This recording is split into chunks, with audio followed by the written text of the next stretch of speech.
China recently made a declaration to have eradicated poverty using a threshold of $2.25 a day. Let's take a trip back to the 1990s, when over two-thirds of China's population was living in poverty, and the World Bank claims that the figure has reduced to less than 90 million in 2012. The number seems to have fallen to 7.2 million in 2016, which is about 0.5% of the population.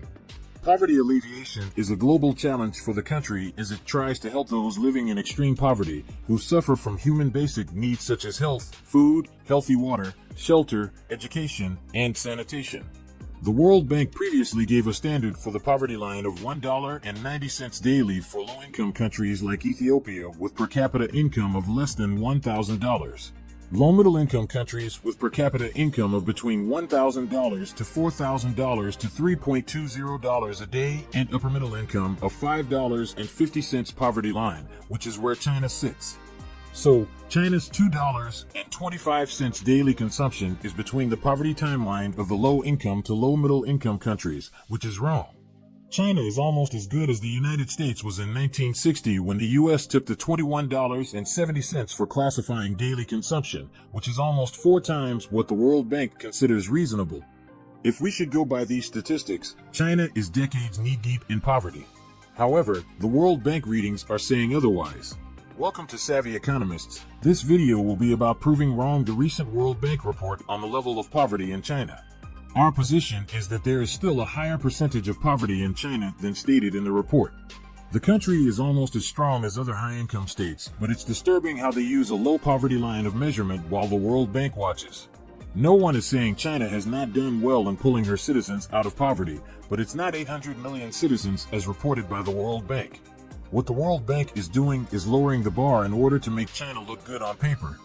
As in 1990, there were over 750 million people living below the international poverty line of $1.90 in China. That's around two-thirds of the population at the time.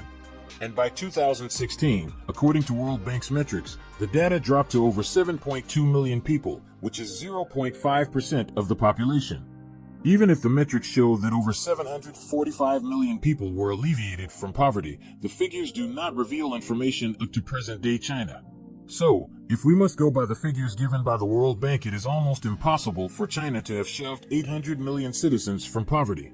Besides, China is now an upper-middle-income country, so why do they still use records between the lower-income and lower-middle-income countries? According to the World Bank poverty line of $5.50, over a quarter of China's population is still in deep poverty.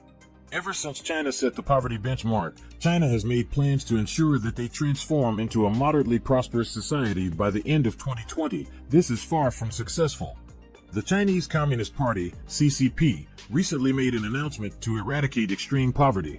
The Communist Party also promised to stop the worries of hunger and clothing and ensure health care, education, and housing are in place. You may also need to know that in 2015, President Xi Jinping asked his government officials to locate all poor Chinese families and end their poverty using the rural poverty line of about $1 a day. According to state media, about 3 million people participated as the government spent around $250 billion. However, reports say some uncertain amounts were taken by people and companies, but the cost of the campaign has raised questions of its sustainability. That's because bringing people out of poverty for some time doesn't mean they can remain there. But there's currently doubts of the country really averting poverty, or isn't it just a party propaganda? But the cost of such an initiative amounted to $800 billion. China is responsible for about 70% of the global progress in reducing poverty. And most of the results caused the party to lose control as peasants were given rights to cultivate their own farm, markets started, and the living standard of lots of people increased. However, trances of deep poverty were still notable. Even Chinese Premier Li Keqiang in 2020 stated that China has over 600 million people who still earns a monthly salary of less than 1,000 yuan, an amount that is not enough to rent a room on the city. The accolades of China were well deserved when it changed from a low income to a lower middle income, and even more praise when it became an upper middle income. But using the same yardstick of the official poverty benchmark of the world's poorest county is the definition of an underachievement. Using the extreme poverty line of $1.90 set by the World Bank, China was able to reduce the poverty rate from 36.2%, 1.9 billion, to about 8.7%. Such a high percentage of people were only able to be released from poverty because of its size. A country like Vietnam was able to relieve its extreme poverty from 61.3% to 1.9% from 1990 to 2018. But because Vietnam is only a small fraction compared to China, the success of the country was only measured as only 3.2% of the reduction of the global poverty since 1990. The World Bank uses $3.20 and $5.50 daily as the rate to access the poverty line of lower middle and upper middle income countries respectively. The poverty in rural China is way higher even when using the World Bank poverty line of $1.90. So while China's poverty calculation shows 5.7% of poverty in the rural region, the international line shows 1.3%. Truth is that China is still deep in poverty, and despite its years of prioritizing eliminating poverty, especially in the rural areas, millions of people are still fighting with a low standard of living. China is currently facing a strong socio-economical challenge, especially in the developmental gap between the rural and the urban region. For example, the coastal megacity Shanghai annual per capita disposable income is about $10,052, while west of Shanghai, which is about 2,000 kilometers, where the people of Gansu live with a per capita disposable income of only $2,771. The rate of poverty is high, regardless of those in the urban and rural regions. People are suffering from poor diet, leading to high mortality. Low income has contributed to less healthy food, which has led to the prevalence of cancer.